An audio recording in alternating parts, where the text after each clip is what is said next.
Foilsitheoireacht ag an ócha seo nach.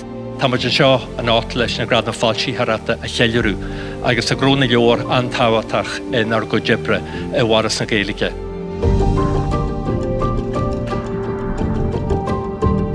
An Gradaim Gábhrona, Gradaim Foilsitheoireacht fi ceathair Gábhrona an sihir áhahar.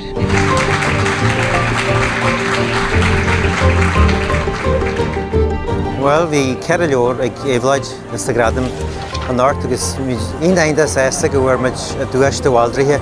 Seo iad bhfuir dún dúiste bháildraithe agus cógáirdeas mór leis an scríbnear maíon ní bhfuileáin ní roisialta bhéon seo an áirta thug me sin dúis ar a son. Na trí wicín ó fánáin in Íglen.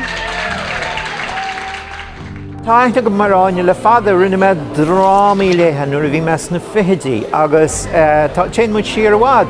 Ach, seach an chéadúr gur éiriling leabhraí a ggóirla na chéile agus tá muid ambródú an de seála bheith go léthe agus is mór an sihir atá chutha deitheice le blianta. Buaiteoir Gradaim I thuúlaáin fi ceathair ná crín agus téir.